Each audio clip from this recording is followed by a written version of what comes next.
General Singh, क्या आप इसका जवाब देना चाहेंगे? बना लेते नौजवान। जनरल जे सिंह, क्या आपका इसका जवाब देना चाहेंगे सर? जी हाँ, बिल्कुल।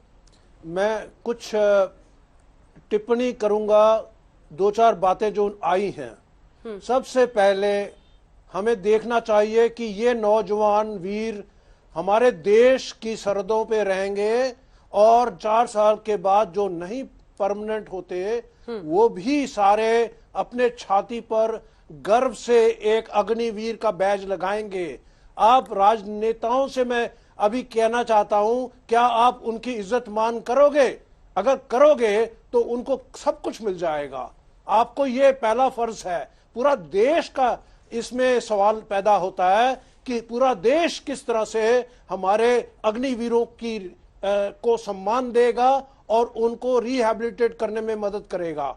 अब उद्योगपतियों से कह रहा हूं, महिंद्रा ने तो अनाउंस भी कर दिया है कि हम अग्निवीरों को फर्स्ट चॉइस देंगे, और टाटा भी करेगा, अडानी भी करेगा, अंबानी भी करेगा, और भी बाकी जितने देश प्रेमी हैं वो अग्निवीरों को एम्प्लॉयमेंट देंगे। इसमें कोई प्रॉब्लम नहीं होगा। उसके साथ साथ ऑलरेडी होम मिनिस्टर ने पहली बार आश्वासन दिया है 10% सीट उनके लिए रिजर्व होंगी, आरक्षण होगा।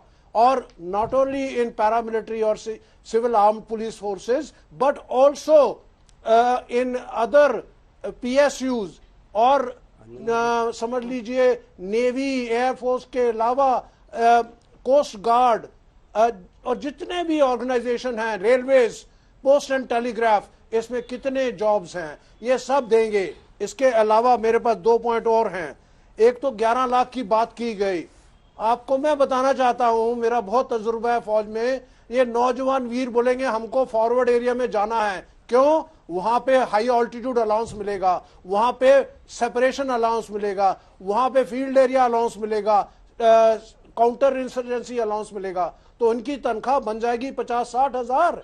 तो उसमें से वो अपना खुद का खर्चा 5-10 हजार कर सकते हैं। पूरा कर लीजिए। तो मैं 10 सेकंड, हाँ जी, मुझे खत्म करने दीजिए।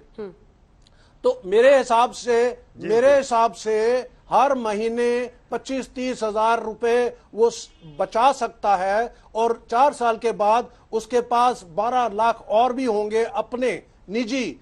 हम लोगों ने पूरी सर्विस की है, 24 लाख हमने तो आखिरी 10 सालों में देखे हैं। पहले तो हमने हजारों की बात करते थे।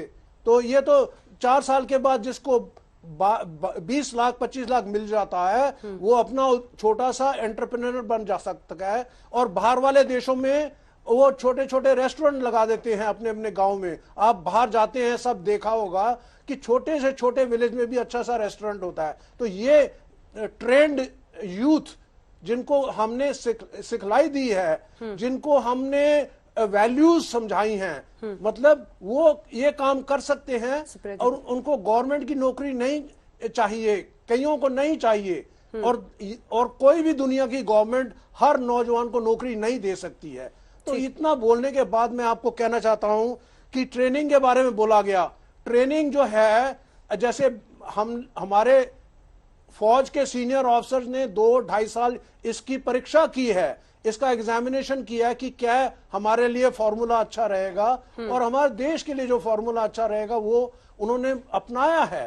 ये गवर्नमेंट ने एक टोपी से एक चीज निकाल के नहीं आज हमारे सामने पेश कर दी। इसके ऊपर बहुत सोच समझ हुआ है। और मैं ये मानता हूं अभी भी कुछ खामियां हैं, वो भी दूर की जाएंगी, क्योंकि गवर्नमेंट ने कहा है आप सुझाव दो, हम उसको देखेंगे। नौजवानों को पूछा है, तो इसलिए सुप्रिया जी, सर आपकी बात पर एक सवाल, इसको रद्द नहीं कर सकते। आ रही हूँ सुप्रिया जी, चूंकि आपने, ठीक है आ रही हूँ, एक सेकंड। सुप्रिया जी ने जो उन्होंने सीधा पैसे वाले जो आपने मुद्दा उठाया था उन सब पर जवाब दिया है सुप्रिया जी? पूरे सर्व सम्मान के साथ, क्योंकि यूनिफॉर्म में रह चुके हैं, मैं आर्ग्यू नहीं करूंगी इनसे, लेकिन थोड़ा सा भाजपा के लिए समर्थक रहते हैं, मैं इनसे आर्ग्यू नहीं करूंगी। लेकिन अगर लगता है कि 11 लाख रुपए बहुत बड़ी रकम है किसी को अपना जीवन यापन करने के लिए 23 साल की उम्र में, तो मुझे उसमें ज्यादा बहस नहीं करनी है। मैं 2-4 चीजें लेके थोड़ी बड़े स्तर पे इस पे बात करना चाहती हूँ। अगर आपको लग रहा था कि ये ग्राउंड ब्रेकिंग एक आप लाने वाले हैं स्कीम, पार्लियामेंट्री स्टैंडिंग कमेटी में आपने इसको डिस्कस क्यों नहीं किया? आपने इस पर वाइडर कंसल्टेशंस क्यों नहीं किए? यही आपने किसान आंदोलन में किया था। आपने रातों रात ऑर्डिनेंस के थ्रू एक लॉ ला दिया था, अंततोगत्वा आपको वापस लेना पड़ा क्योंकि आपने उस पर वाइडर कंसल्टेशन नहीं किया था। वही काम आपने यहां पर किया है। कौन सा वाइडर कंसल्टेशन था? आप कहते हैं सेना अध्यक्षों से, अरे किसी चीज में स्टेक होल्डर से भी तो कंसल्टेशन करिएगा ना। कोई कंसल्टेशन नहीं हुआ, स्टैंडिंग कमेटी पे नहीं गया, सेलेक्ट कमेटी पे नहीं गया, एक तुगलकी फरमान जारी हुआ। एक चीज मैं बार बार पूछना चाहती हूँ, यहाँ पर ट्रेनिंग को लेके जस्टिफिकेशन दिया जा रहा है कि कहीं पर 13 दिन की होती है, कहीं पर 13 हफ्ते की होती है। अगर 6 महीने की ट्रेनिंग बहुत ज्यादा है तो आर्म्ड फोर्सेस में ट्रेनिंग इतनी क्यों कराई जा रही है? आपको लगता है कि आर्मी वक्त और पैसा बर्बाद कर रही है लोगों की ट्रेनिंग कराकर, या आपको लगता है कि हिंदुस्तान की आर्मी जो वर्ल्ड की 5 बड़ी आर्मीज में से एक है, वो ट्रेनिंग पर अच्छा पैसा, अच्छा टाइम मुहैया करती है? और एक बात मैं जरूर कहना चाहती हूँ, आर्मी में किसी भी कैंटोनमेंट में चले जाइए, हर जगह लिखा होता है, जिनको नहीं पता होगा, नाम, नमक और निशान। अपनी यूनिट, अपनी इज्जत के लिए अपनी जान दांव पे लगा देने वाले लोग आर्मी में जाते हैं। नाम, नमक और निशान की क्या इसमें हैसियत है? आप हमेशा पेंशन के पैसे का हवाला देते हैं। अरे अगर पैसा कट करना था तो 8 लाख करोड़ रुपए न माफ किए होते। विरोध करने में सुप्रिया जी कोई दिक्कत नहीं है। तो जल्दी से आपको मैं सुनाती हूँ, ये प्रधानमंत्री के जीवन को लेकर लगातार क्यों हमला हो रहा है, सुनाइए एक बार सुनिए। नहीं सुप्रिया जी, क्यों ये पिछली बार भी जब शेख हुसैन ने कहा था, नहीं सुप्रिया जी सुनाते हैं दर्शकों को, पहले शेख हुसैन ने बोला था, अब सुबोध कांत साहब कोई छोटे नेता थोड़ी हैं सुप्रिया जी। सुबोध कांत साहब तो छोटे नेता थोड़ी है। हम निंदा प्रधानमंत्री की जिंदगी पर सवाल क्यों बार बार बोल रहा है? एक बार सुना दीजिए दर्शकों को, जरा सुनाइए। मुझे तो लगता है कि हिटलर का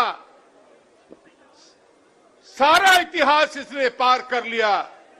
हुडा साहब बड़े गांव की भाषा में समझा रहे थे, हिटलर ने भी ऐसा ही एक संस्था बनाया था, उसका नाम था खाकी, सेना के बीच में उसने बनाया था। मोदी हिटलर की राह चलेगा तो हिटलर की मौत याद रख लो मोदी। हिंदुस्तान में बेरोजगारी बढ़ रही है, उनको रोजगार देने का काम करो, किसानों की समस्या हल करने का काम करो। जो काम करना है वो छोड़कर ये फालतू के काम करना बंद करो, नहीं तो नरेंद्र मोदी तेरा वही हाल होगा। फिर आप क्या बोलेंगे? ऐसे नरेंद्र मोदी की मौत होगी। और सवाल यही पूछा जा रहा है हर तरफ से सुप्रिया जी कि बार बार आपके नेता, ये सीरियल ऑफेंस चल रहा है, गलत है। ये सीरियल ऑफेंस चल रहा है।